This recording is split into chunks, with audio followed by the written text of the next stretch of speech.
So, how have you been? I've been good. I've been good. Yeah, it's been crazy busy for a while. Good, good, busy. Yeah, how about you?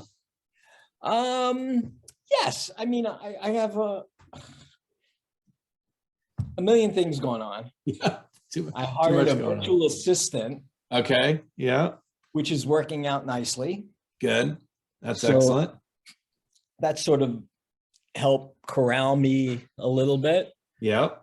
Um, and still working with the Spencer Study Club a lot. Okay. Um, Started a new program called Coffee with the Coach. Nice. So I started thinking about what was missing in in this sort of mastermind groups and programs that I was seeing, and it was team involvement. Yeah. So I said, you know what? This is for the doc and two of their admin staff. So first of all, it's a monthly Zoom. Yeah. It's a weekly letter. It's a Facebook group. Okay. I will say I started it Friday. Oh, nice. Brand new. I have 10 offices enrolled. Nice. That was quick. And, it's $800 for the year. Oh, that's nice. So That's it's easy not to do. a Yeah. huge investment. Yeah. But learn something. Yeah. And then you have it the same time every Friday? No, so it's once a month on Fridays. It's the last Friday of the month. It's recorded. It's recorded. Yep. And there's a membership site off the website that they'll have access to. So it has that. It has, all my newsletters and blogs, and I have a thing they get every Monday. They get something called the patient experience letter. So it's just a little blurb about how to craft good patient experiences, or avoid bad ones. Yeah. So that's new. That's great. And this weekend, I wrote a book. So I was asked to give a lecture at the the AADSM meeting. That's the American Academy of Dental Sleep Medicine. Okay. In 2020 on the dentist-physician relationship. Okay. Okay. And then in one of our Spencer Study Club meetings, we were also, Jameson and I sort of presented something about the doctor-dentist referral relationship. Yeah. Yeah. And he said to me something in preparation for it. He said, Michael, did you craft that referral relationship purposefully, or how did it come about? Because I saw you don't know this. So I built an entire practice from physician referrals. Yeah. And so I thought about it. I mean, it's one of the benefits of this COVID thing is I've had plenty of time to think. So I thought about it and I said, I sort of fell into it by accident. Yeah. But once I realized what it was, then I poured lighter fluid on it. Yeah. Yeah. Right? Yeah. So over the weekend, I wrote a book. Here you go. On the physician. Yeah. On a physician referral advantage program. Sure. So what did I do? Yeah. How did I do it? Yeah. And what systematized it can really do. There you go. Duplicate it. Well, so the problem is that, so I I realized that this is the crux of the problem that dentists have with dental sleep medicine. Do you have clients who have tried to dip their, Oh yeah. Yeah. It's a morass. Yeah. It's a tough area to really deal with. For one of the reasons is dentists in general have been islands unto themselves. They don't have to have physician relationships. Yeah. They don't have to be involved with a hospital or a medical center. They're their own islands. Yeah. And most dentists train completely separately from most physicians. And if they do train together, it's maybe for the first year or two. Mhm. That's it, Yeah. except for oral surgeons. Okay. Oral surgeons. And so I ran a hospital residency program. Mm-hmm. So we interacted on a regular basis with other physicians. Yeah. So for me, interacting with a physician was nothing. Yeah. It was normal. Yeah. But it's not normal for most dentists. They're intimidated by it because there's the, oh, you're not a real doctor syndrome, right? I mean, there's lots of dentists have that complex when they shouldn't. They shouldn't have that complex. They shouldn't think that way, but they do. I get what you're saying. Yeah. From school and everything. Yeah. Not only that. Yeah. We have a bad reputation. I mean, you look at the movies that have been made with dentist villains, Marathon Man, Painful, Novocaine, Little Shop of Horrors. Little Shop of Horrors. Yeah. I mean, yeah. And physicians are probably more scared of us as dentists than most regular patients. Because, a little knowledge is dangerous. They sort of know what can go wrong. I gotcha. So my experience is that the physicians are panic-stricken of dentists. Really? Didn't know that. Huh. So right away, there's an automatic barrier. Yeah. So what dentists do is they go to a course and they learn dental sleep medicine, or they learn about how important controlling gum disease is for heart health, right? And they build a program in their office. And then they go to the physicians and say, send me patients. They have it the wrong way around. It would be way more effective if they went to their local physicians and say, hey, listen, you know what? I'm thinking of doing this. What do you think? Yeah. Develop the relationship first, get permission first, get physician buy-in first, and then build a program. If rather than knocking your head against the wall because you're not getting physician referrals for oral appliances for sleep, find out whether or not there's a market in your area first. For sure. Yeah. Well, such high fear patients and surgery, all that kind of stuff just generates large case opportunities. And if you're not doing it, you're restricting yourself. Yeah. Yeah. I mean, so I had one physician. I figured it, we looked at the numbers. She was responsible in a 10-year period of time for over $5 million of revenue. Wow. One. Wow. Now, she happened to she was a concierge doc, Fifth Avenue, and she sent me billionaires. Yeah. Billionaires. Yeah. I mean, just that one referral. One referral, $5 million over a 10-year period of time. How did she come across the patients and look at them and go, oh, you need dentistry. Let me send you Dr. Goldberg. How did that, what was her thing? That was me. Okay. That was me educating my physician colleagues about the interrelationship between oral health and systemic health.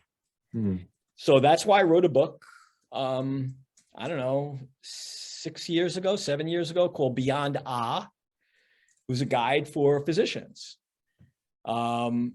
and health professionals. It was, and I wrote it. I actually solicited the help of Michael Gelb, one of my friends, and a local ENT who, I don't know, was always on the Dr. Oz show. So well-known guy. Okay. And so it was a constant drip, drip, drip, drip. You know, a lot of these, she was a patient of mine. Uh-huh. Lots of these docs were patients of mine. That's right. That's right. That's key. That's a key factor, actually, getting access to them and developing a relationship somehow. Let them see how you work. Yeah. So here's the key, and I think it's important for dentists to know in general, and that is the patient that's in your chair doesn't hear you. When people are under stress, that's right, they are not receptive. That's right. To information. Yep. So we have it all wrong. We try to impart all the information at the chair. That is not the ideal time to do that. I use the analogy of my dad in the 70s, right? Late 70s, he's mowing the lawn and he's got those headphones with the antenna on. It was a radio and he's mowing the lawn and I'm yelling. I could, you know, he could have ran over my leg and he wouldn't hear me. You know, that's how a patient feels when they're sitting in that chair and you start talking to them. Yeah. They are anticipating what's going to happen next to them. Yeah. Pressure cell or fear of being hurt or pain, whatever it is. Yeah. Yeah. So what I did was I wrote, so I like writing. So I wrote on a regular, I had a newsletter in 1984. Mm-hmm. It's called Word of Mouth. And it was to educate. Mm-hmm. Educate people about dentistry, educate them about the practice, educate them about what I was doing. It was personal stuff. It was, you know, my volunteering in free clinics. It was non-dental.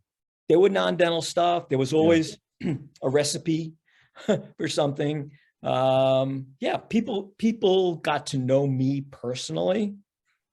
And I dripped information and I wrote monographs. So I had a monograph on dry mouth that went out to all the physicians that I knew, especially to psychiatrists. Oh, because they're prescriptions.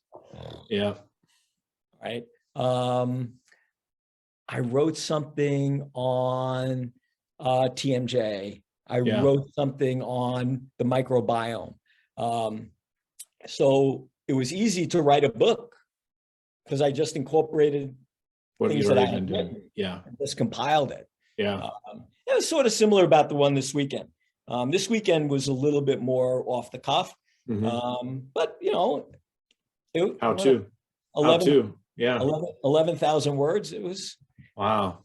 Yeah. Hey, how's your hand? Are your hands all messed up? Are you good from typing? Yeah. Good to go. You're reminding me. I'm reading a book called Atomic Habits by James Clear. Have you read that? I've read it. Yeah. Great book. Great book. You're reminding me of that, and just that it's not just having a goal. Hey, more patients, more this type of patient, whatever. It's like we need to know how to do it. We need to systematize it and create habits that work and repeat those habits to get good results. Yeah. So what I call it is my personal operating system. So I've developed personal operating systems at home. I've developed them in the office. Yeah. The office was easier because I had people to do things. Yeah. Yeah. It's a little bit difficult here. People aren't going to follow what you're. So it was, it was great. I like writing. Yeah. I find it therapeutic. Well, and what's funny is last time we talked a lot about, getting new patients in the door, not creating so much friction, and being the Mayo Clinic, not, Dr. Goldberg, right? And who cares who they see in your team? Let's get the team trained to see the patient. And that has come in so handy for clients, exam typing and making sure they understand, we got to be flexible here. COVID's throwing punches. How are you dodging them and blocking them and say, okay, well, if that happens, there's a cancellation. I can't do anything about that. That's can't do anything there. I can't stop that cancellation, but I can put somebody else in that spot. But that's not enough time for a new patient. Well, yes, let's talk about how to make it enough time and not compromise comprehensiveness or high quality, but compromise length of time and how many trips it takes to get it done. That's the flexibility part. It's worked out really, really well. Yeah. Well, I mean, look, I see the problems. So one of the nice things about being as old as I am is that I've seen a lot of things. Yeah. And I have this,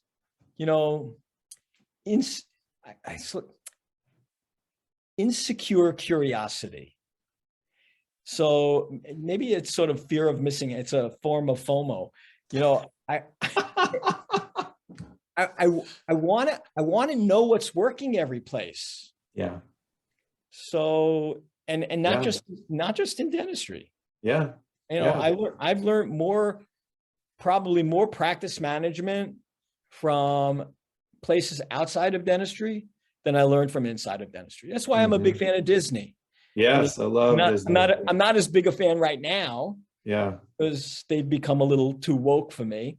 But I do think that they've purposefully crafted a business model that focuses on the experience and making it the happiest place in the world.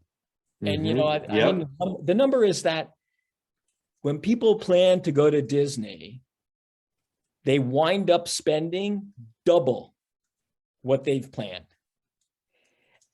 And the aftermath is not buyer's remorse, but when can I go do it again? Mm-hmm. Mm-hmm. Oh my gosh. Well, we went for Thanksgiving, right? Went for Thanksgiving to Disney World. I had a client schedule a 2-day visit training in January in LA. So we went to Disneyland in January. I said, everybody's going with me. So that meant my wife and my daughter this time, even though everybody was invited. So we went 2 days to Disneyland, and we already booked our Disney World vacation for 2023. Well, we already know the dates. We will book it. You can only book it 11 months in advance, but no, they're great at making you part of the club, making you want to be a part of it and having a great experience. And sometimes people think, oh, it's dentistry. Why even bother trying to make it, magical? And I think that's the wrong, you never will have an opportunity to do that. I mean, why do we get raving fans and create raving reviews for dental offices? Because they don't expect it. And you can wow them with an expectation. Holy cow. So fortunately for us, the bar is really low. Yes, exactly. It's not so hard to look good when everybody else looks so bad. But unfortunately, I've been involved in the healthcare system a little too much lately. It's changing. They know it. So there's a lot of competition now. So we're in the New York metropolitan area. There are lots of groups, medical groups. There are about 5 big major ones that are all vying for patients. So they know, how do you differentiate yourself so that the ultimate end user, the consumer, the patient, appreciates it. And that's the experience that they have when they're there. So they understand that it's hard for them to change because of unions and, pre-existing systems and a culture insurance. Well, that's a whole nother business. And dentists have fallen right into that pit. So they know, so it's getting better. And if they're getting better at it, well, what does that mean for us? That means if we don't get better at it too, we're going to be measured at what's going on elsewhere. And that's not good. I mean, we have to be ahead of them. We should be ahead of them with customer service. We're not as big. We're not as big of a ship that has to, okay, we have to operate this way. We're a small ship that is able to adapt and move and go, oh, this is how we're going to answer the phone. This is how we're going to roll out the red carpet. And It shouldn't be that difficult. Yeah. No, it shouldn't, but it's People don't know how to get out of their way. That's people. right. It's That's people, right. and it's training, and it's, constant communication. Yeah. Oh, why do you have to repeat things? I mean, it's a common, you hear this. How come I have to say the same thing over and over and over again to my staff? You get that? All the time. Right. Yeah. And you know what? Do you have to do that with your kids? All the time. All the time. Yeah. It's just like raising a family. It is a family. Yep. It's a constant reminder. You need to have constant reminders of how we do things. That's the system. They always say this success in the system, but you got to have people who operate the system. They got to run the system. And if you don't know where to start in that system, you don't have it broken down to pieces for them, not micromanaging, but make it easy for them, bite-sized pieces to do it, it won't get done because people will revert back to their natural behavior instead of this adaptive behavior that you're trying to get them to do repeatedly. It's not normal at Disney World for somebody put a suit on and go out and act like Mickey Mouse, but that's something that you do repeatedly. So you master it, for an experience, for someone's experience. And you gotta be different. You gotta be adaptive when you're at work. I tell people personal growth precedes professional growth. So anything that I train or teach people on, it's meant to put in your personal life so that you behave that way professionally. Otherwise, you feel like a phony and there's conflict and you can't do it. Oh, my patients are going to see right through me. Well, why not just be the better part of you? That's having consistent core values. Yeah. Right. It all starts with your core values. Mm-hmm. And that's part of the challenge, is finding employees that share those values. And understand how you translate those values into action. Yeah. Yeah. And that's best told via story. Yes. One of the things I love about Disney, right? I mean, there's a moral to each one of the stories. Mm-hmm. It's how we learn. I have a question for you. Maybe you can help me. So I've written this book. I haven't published it yet. I haven't decided how I'm going to publish it, whether I'm going to self-publish it or I'm going to go with a company. I've done both. Mm-hmm. What do you think the value of having a physician referral source for practices would be? In other words, what's the market for this book? Gosh, that's a great question. I think everybody's perception is going to be different on that. Like someone who goes, well, I don't do sedation, like the first problem, I don't do sedation or whatever it is, they've got to get over that first. But then the person who does sedation, now it becomes very valuable. I didn't do sedation. Yeah. You just had the physician come in and do it. Well, yeah, but it wasn't, even that wasn't a big part of my practice. Yeah. That's a good point. That's a good point. Getting referrals.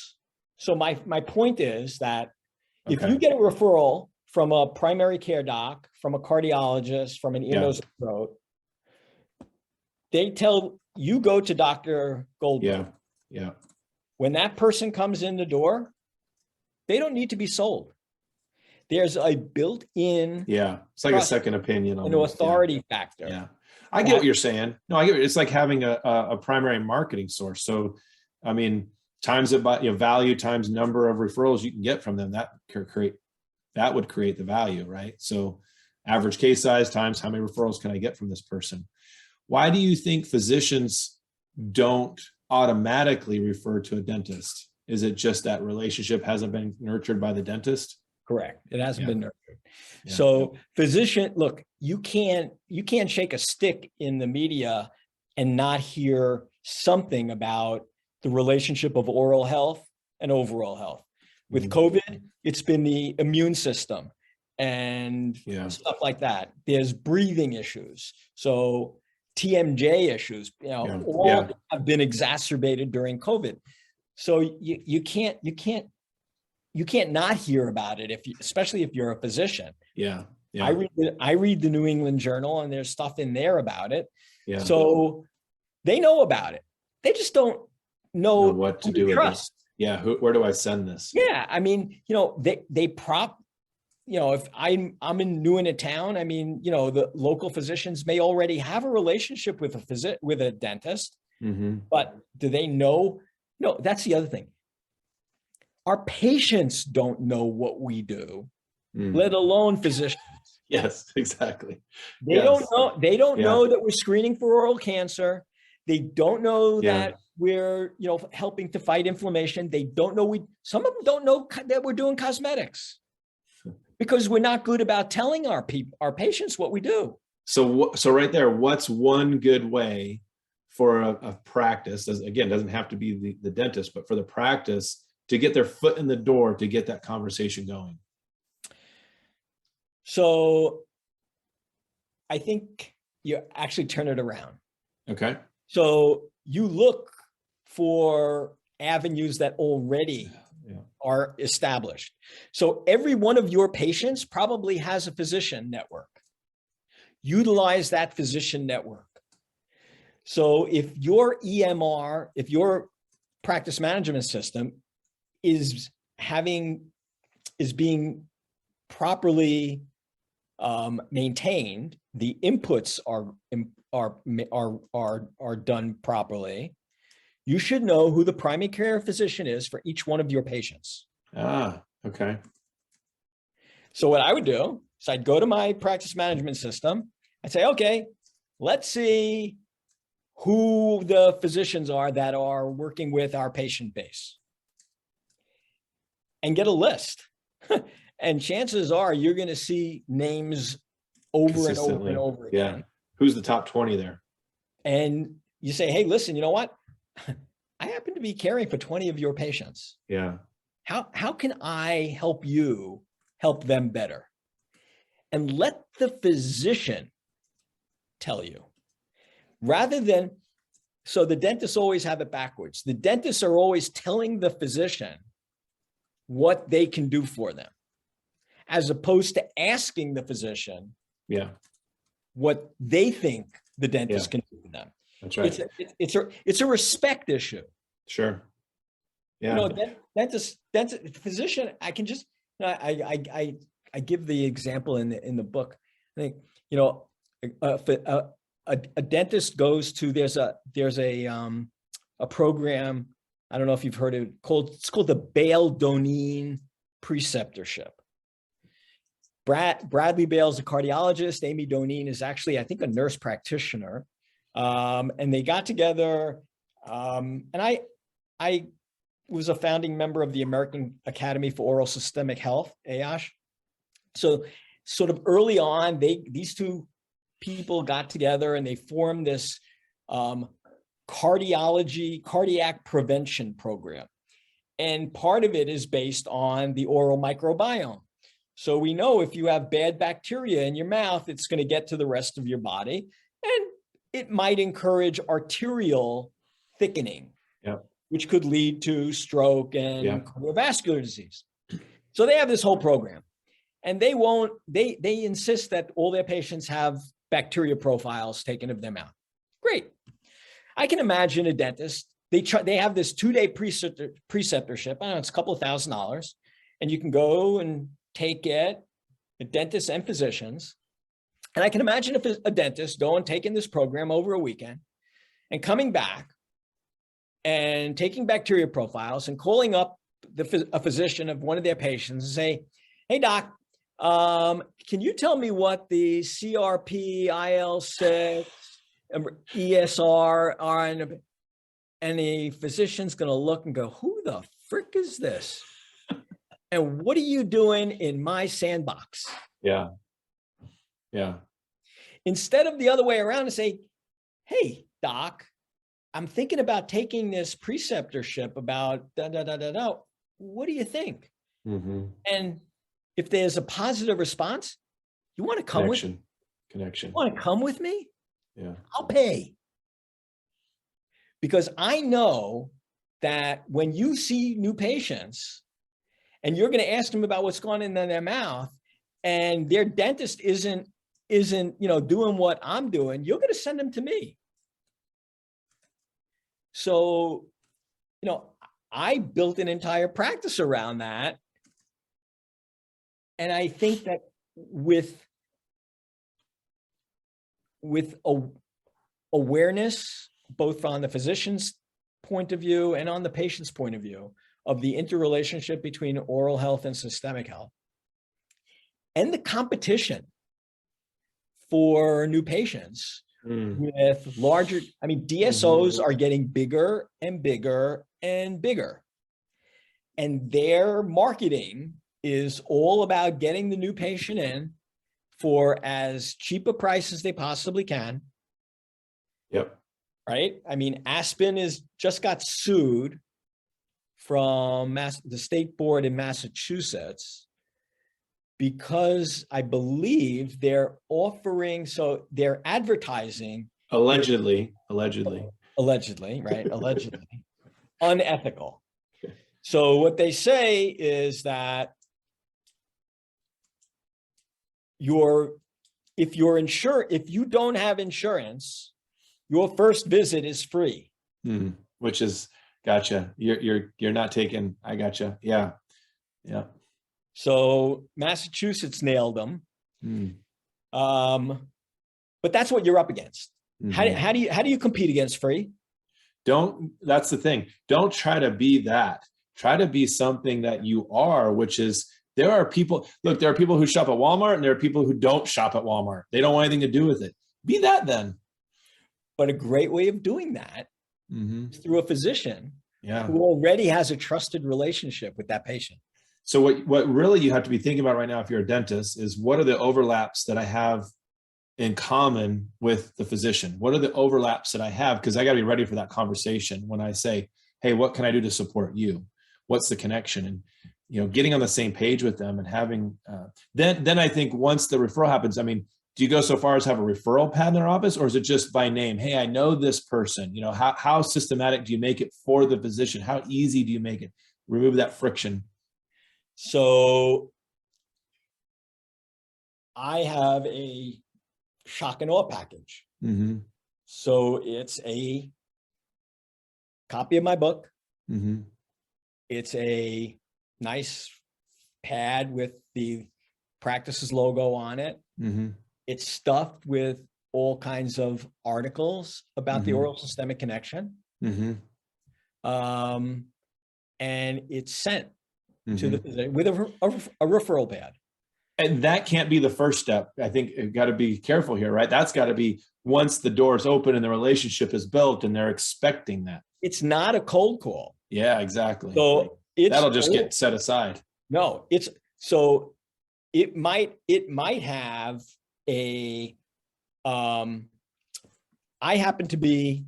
we have to have a mutual patient in common. Yeah. Yep. That conversation's been happening already. So, or even if the conversation is not happening, you can, in the letter that you send them. So there's a sales letter, because I believe that every communication is a sales letter. So there's a sales letter that goes, and I just wrote one out for a client. A great sales letter for TMJ referral. So if you want to do TMJ, all you need is develop a relationship with one ear, nose, and throat doc. One. Why? Because 10% of the people coming to ENTs come complaining of ear pain that is not of ear origin. Gotcha. So the average ENT sees 30 patients a day. That means 3 of those patients are potential TMJ patients. And the TMJ and the ENT will generally say, go back to your dentist. Yeah. And then my dentist doesn't do TMJ. We don't teach TMJ in dental school. Yeah. Right? Yep. You get 2 hours. That's it. Yeah. So if you've already got a preemptive strike, they're going to say, we're going to send you a specialist who focuses on TMJ in this area. Right. So that's the other thing that most dentists don't understand. A physician doesn't care what letters you have after your name. They care that you give their patients good care and have good outcomes. Mm-hmm.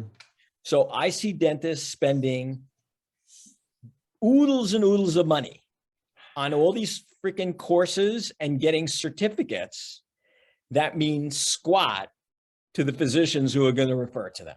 Mm-hmm. I didn't have a certificate. I could have been boarded in dental sleep medicine. I could have been boarded in TMD. Yeah. I said, why? What do I need? I had 28 letters after my name. I don't need any more letters. And I don't need the thing I didn't even have my diploma up on the wall. Who cares? No one cares what's up on the wall if you treat them well. That's what they really care about. So what's funny is where does my success come from? This is what I have to explain to clients all the time, right? Where does my success come from? Well, 15% comes from your technical expertise. You're phony if you don't have that foundation. This is from Carnegie Mellon. But 85% of your success comes from your people skills, your ability to develop relationship and communicate with people. And they just think, well, the more clinical CE I get, the more clinical CE I get, the more letters I get, people will just flock to me. My confidence will be higher. They'll feel it. Well, sometimes that's a people skill. Well, so some of that's true.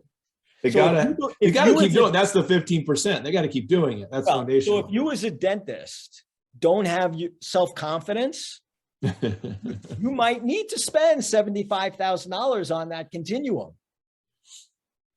But I mean, ultimately what's communicating your confidence is your people skills. So what's going to take for you to get that people skill down is going to be huge. Yeah. I'm with you. I think this is a great avenue to develop and build a patient base right now where people are wanting more new patients more than ever right now. Well, partly because one of the things that, and I'd love your thoughts about this, and you probably see more general dental practices than I do. One of the things that I think has happened with COVID is that it has broken the preventive dental cycle. Mm-hmm. So people no longer believe that you have to see the dentist twice a year because they didn't do it for an entire year and they were okay. And now they're wondering what the value is in that. Yeah. Right. So, it takes what? It takes a certain amount of time for something to become a habit. 21 days. Right. Minimum. Yeah. What have we done? We've screwed up the system for almost way more than that. Yeah. No, we're way beyond that. And this is why you can't reach out to a patient and say, hey, yeah, would you like to schedule your overdue hygiene visit? That's not going to mean anything to them. It has no value to them whatsoever. You have to reach out and say, yeah, Dr. Goldberg asked me to give you a call. He's concerned. We haven't seen you for 12 months. And last time you're in, here's this clinical reason for return. Wondering how concerned you are at that. Has that progressed? Are you seeing more bleeding when you brush your teeth? Okay. All right. We're worried about that. Why don't we go ahead and get your appointment scheduled with Vickery as soon as possible? You can't just shortchange it. You actually have to put the effort in. Disney World doesn't go, Disney World, how may I help you? I wonder if you want to come to spend a bunch of money at Disney World. They reach you with other things, right? They connect with you on other levels. So yeah, that's back to the people skills. So have you seen a drop off in hygiene? So yeah, what we knew right away was, wow, we closed April and May. That means October and November are going to be shortchanged because there's nobody scheduling 6-month appointments, right? Or 3 and 3. And that meant the following April and the following October. And so this last October, it's now the third time, well, fourth time if you include the shutdown, that we haven't had it. And if April is still open for you, you haven't been taking the necessary steps, which know how to work your overdue hygiene list to create value for people to want to come in. Don't call them and leave a message to their overdue for hygiene.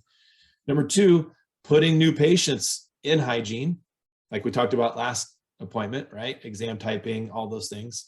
And number 3 is perio, changing the cycle that someone's due to 5 months instead of 6 months, try to spread the bruising, right? So it's not just empty in October, right? So we're going to put you on a 5-month cycle this time because of the gingivitis that's going on, that whole thing. Or planting the perio seed now because you've been doing super prophies all the time And it's because you just didn't have time in your practice. Where am I going to put this person anyway? I don't have any room for scaling root planning. And so now you had an opportunity to plant the perio seed. But other than April and October, hygiene is booked 3 months solid right now. Everybody's booked so far. It was such a backlog to get in, and we've created value and maintained it, that it was booked 3 months. Now we're saying, well, how do we add a hygiene day, right? What's that system? How do you find a hygienist? The first part is, well, you can't do it tomorrow because you don't have anybody. So we're always thinking 3 months out. And then, the problem right now is with what we went through in January is last minute cancellations due to illness or exposure, or my kids' daycare's closed, team members having to be out because of the same sorts of reasons. And so it's created a whole problem. And that's where we go back to, hey, new patients can fit in here too. So we got to be flexible. Flexibility always trumps friction when you're ready to do it. When you're not aware of the friction, that it even exists, friction will always trump the flexibility. But if you're not seeing that friction, hey, what frictions are we creating for people? How to make it difficult?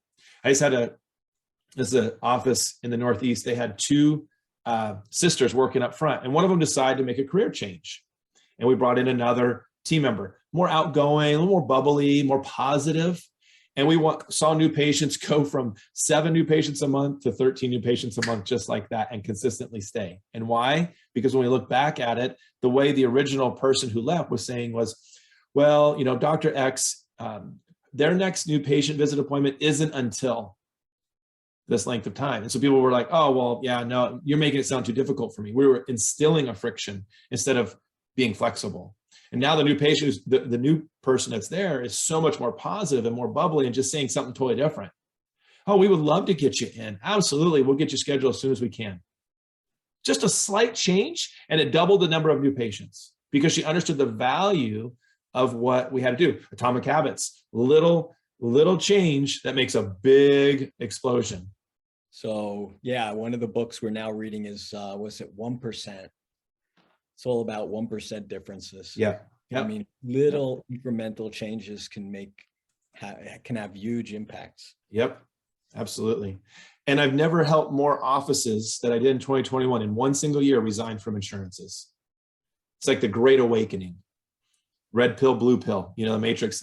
Wow, you're telling me that insurance company, when I'm at a network, is going to pay my whole fee? They're going to pay me? Like, it's amazing that I talk to offices. They think, oh, if I'm at a network, I don't get any insurance benefits from a patient. I talk to dental schools and I'm going, you do not have to sign away your life. You don't have to work for the insurance company. Don't make that same mistake. You can actually work for yourself and set your own fees, and insurances will pay you. I had this dental student, he's like, so how do they pay you? The same way they would with when you're in network or out of network, just they pay you more money. They pay you more out of network than they do in network, as long as it's not a PPO, HMO, DMO. And it's amazing how offices, they're what? Couldn't believe it. So 2021 was a great awakening for that, and recognizing that hygiene can be a problem if you don't manage it right. You lose these patients, you lose their attention span. Yeah. No, that's been a big deal. And the other thing is the Great Resignation is a significant factor. We're seeing our clients having all sorts of, HR issues. Mm-hmm. Some of them that you mentioned, and some of them just hygiene is the hardest. Hygiene is the hardest. And by the way, if you know anybody looking for associate positions leading to partnerships, I have a couple of practices that are looking. Okay. Yeah. Email me. Yeah. Let me know who they are and location. Seems like all the time people it depends on the area of the country right now, where they're going or moving. I mean, in the summer, practices were selling so fast. I couldn't even do the evaluation with my client fast enough to say, yeah, that's a good deal, or no, that's a bad deal. It was already sold. It's crazy right now. You mentioned the DSO. So I think there's good DSOs out there that allow dentists to be part owners in that. I think that's the right way to go. It's the corporate DSO that I think that is really watering things down and making it cheap. And that's not the direction we want to go, So I've got clients who actually work with me, even though they're a part of a DSO, because their ownership in the company is still playing a role, and they get to choose that. So I just do you have You have anybody in MB2? No, I haven't heard of it. Oh, it's almost like a partial ownership DSO. Oh, okay. Yeah. I've heard of similar things like that. What's the MB2 stand for? Mesiobuccal, second root, second canal. That's hilarious. All right, I'm going to start DLO. Okay. So I just spoke to, October, I started traveling again, and, smaller things, went from like 20 doctors in October. Then we did a 2 location in January, like I said. And then in Florida 2 weeks ago was, there were 14 complete offices there, the whole team. And then there were 7 more DSOs represented. So there were 200 people in the room. I spoke for 2 days on case acceptance, and it was awesome to be back out and doing that. And they were they were like, we've needed this for so long. They needed to get out. They needed to be motivated and be fired up and learn some really, really good practical people skills, the 85% that will really work for them. And so that was a really, really good thing to see, I think, for our industry, getting back out and doing those things. And that's why I started this Coffee with the Coach. That's good. Yeah. Masterminding. I want the team to be able to have resources too. The docs do this stuff. We complain that we don't have staff that have ownership and buy into the practice. And part of it is we don't give them the resources. Yep. Yeah. So, No, you're right. We do a mastermind once a month. I think it's the second Wednesday of every month, but it's doctor only. But when we do a course for leadership, we will invite office leaders, whoever, leadership of the office manager, practice administrator, whatever you call it. That's a whole other conversation on that title that we should have. But what I believe about the title office manager. I think it goes for the entire team. Title. Any title. I think titles make a difference. I'm excited to talk about that. Yeah. Let's do that next time. Good. You can do that. Awesome. All right. We'll share it with the world, and hopefully everybody got something out of today. It was really, really good meeting with you and masterminding again. It's always good seeing you.